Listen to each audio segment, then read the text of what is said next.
Tuberovsky. The downing of the Malaysian Airlines flight over East Ukraine is ripping the lid off that can of worms known as the new Cold War. There should be no doubt we are in a new Cold War with Russia, and it's evolving the same blindly partisan, acrimonious way as the last one. We were assured by the gurus of the West that such could no longer happen at the end of history. I hope you, tuberistas, were not among those who bought into these swindling swamis. Of course, with a tube moniker like Azov, I'll naturally have to put in my 2 kopecki worth of words on Ukraine, or the Ukraine, for those of you who also use the Argentine, the Lebanon, or the Netherlands. Anyhow, the gurus are at it again. To Westerns, specifically USian politicians and media pundits, the whole Ukrainian thing is naturally Putin's fault from the get-go. He's encouraging and arming the separatists of eastern Ukraine with the goal of recreating the Soviet Union, dismantling the European Union, and stymieing NATO. Now, committed leftists probably should support such initiatives, but in fact they do not realistically describe either the mess in Kiev, the Ukrainian East, or the policies of Moscow. The present crisis was created by the putsch in Kiev, subsidized by the West earlier this year. The pro-NATO forces put in power have been encouraged by personal visits of U.S. leaders such as John McCain, Secretary of State and one-time anti-war activist John Kerry, CIA Director John Brennan, a lot of Johns involved here, but I make no comment, and Joe Biden made 2 trips to Kiev. U.S. military advisors are now embedded in the Ukrainian army. The present no-compromise course of war, now being followed in Kiev, must undoubtedly be at the encouragement of their advice. This is why you're hearing little of the atrocities these forces are committing against their own people. The righteous trope we've been hearing for years regarding Iraq, Syria, or Libya, let me gag right there for a bit, count for naught when pro-Western regimes take this recourse, as the ghosts of Central America attest. When Yanukovych's forces allegedly fired on protesters at Maidan Square in Kiev earlier this year, all was outrage and horror. President Poroshenko does the same, and all is peaches and cream, even though the separatists in the East are only imitating their contemporaries in Maidan. The tragedy of Malaysian Airlines Flight 17 is that of people caught in the middle of a war zone, the same as the civilians of Sloviansk, Lugansk, and Donetsk. But these are Western lives, which always count for more, of course. When Israel downed Libyan Arab Airlines Flight 173, it did so mistakenly believing it might have been on a reconnaissance mission. Defense Minister Moshe Dayan only said it was an error of judgment. The international community, that is, Washington, was content with this, and Israel was allowed to get off with the payment in blood money to the families of the 108 passengers who died. By the same token, if a flight over Contra country in Nicaragua had resulted in a downed plane with U.S. supplied weapons, would Ronald Reagan and the U.S. government have been legally responsible? Even if so, you can bet Washington would have weaseled out of both the responsibility and the compensation. But Putin must have the blood of these passengers on his hands as an indelible indictment of his regime, while the blood on Poroshenko's is washed clean by the Western media and the Obama administration.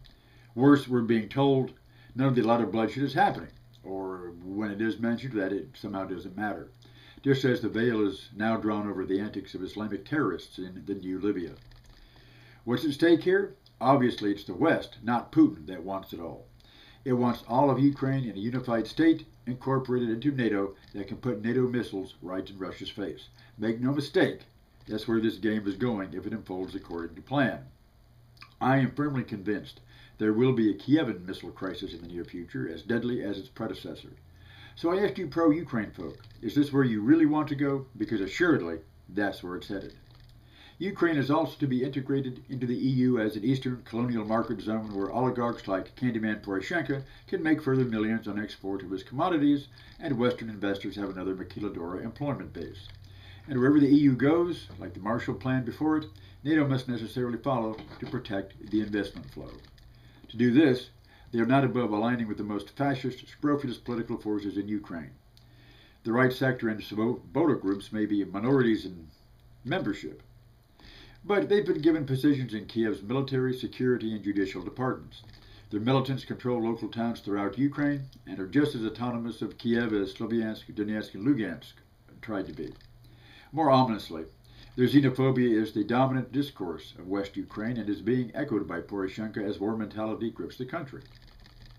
These groups openly glorify the pro-Nazi genocidal movement of Stepan Bandera, that exterminated Jews and Poles in probably the worst non-German genocide of World War II. All that's left of these groups now in West Ukraine are rotting synagogues and old store buildings with faded Polish lettering on crumbling facades. Ethnic Russians in East Ukraine know this history, if you don't, and when Kiev rescinded language equality a couple of months ago, it revived these ugly memories. In fact, the US-backed Prime Minister in Kiev, Arseniy Yatsenyuk, Yats as Victoria Nuland rather contemptuously referred to him in her taped coup-plotting conversation like a pet terrier, has referred to the Eastern separatists as subhumans. Old-time Orange Revolution favorite Yulia Tymoshenko was heard saying she'd like to exterminate them all with atomic weapons. Such reckless verbiage from an important national leader is what makes a Kievan missile crisis not only likely, but perhaps even more dangerous than 50 years ago. I mean, not even Dickie Nixon would want that language on his record. And then there's Yuri Ortchenko, governor of Kherson region, who praised Hitler last May 9th, the victory over fascism national holiday in Russia, for liberating Ukraine from the Judeo-Bolshevik yoke. No doubt he'd like to see a rerun of that liberation extended further east, accompanied by those atomic warheads Hitler never had time to properly develop. These are the people with whom Petroshenko must make deals to stay in power, or active parts of his government. The West is completely silent on this at policy-making levels, while routinely demonizing Putin as a fascist or a neo-Stalinist trying to recreate the USSR. We shouldn't be surprised at Western silence. After all, it opened the door to unreconstructed Nazi collaborators after World War II as refugees, and continued funding these groups as part of its rollback strategy during the First Cold War. The present regime in Kiev is a direct descendant from these schemes, as well as the plans hatched in Berlin in both World Wars. As for Putin's goals, to date they seem to be largely defensive. Recreating the USSR geographically is nonsense, though the Kremlin meddles in its near abroad, as the US does in the Western Hemisphere. Encouraging the separatists is a legal way to stop NATO's incorporation of Ukraine. According to NATO mandate, all member nations must have stable and recognized borders, because an attack on one member is an attack on them all. Hence the West prodding of Kiev to war, disregarding all promises of autonomy earlier thrown at the East. The Eastern autonomists must be crushed, and Putin must accept this, so he will then have to accept those NATO warheads stationed amid the rubble of East Ukraine's towns and fields. So, what's the way out of it? Putin has been described as acting like good old Slobo Milosevic. Remember him, Tiberistas? Encouraging the East Ukraine separatists like Slobo armed and instigated the ethnic Serbs of eastern Croatia into armed resistance. All right. But Poroshenko is also behaving like Milosevic, pounding and pummeling East Ukraine like Slobo did Kosovo. These fascistic militias in the field and the Ukrainian regulars with them, going to street fighting in Donetsk or Lugansk, expect to see a repetition of Srebrenica or Operation Horseshoe. What the Western pundits will make of all this is not hard to guess. After all, they've been whitewashing war crimes in the Ukraine for 70 years.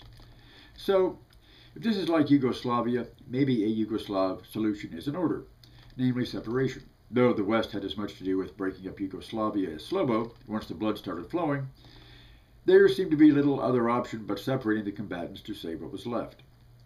That seems to be the best course here if we want to stop the war.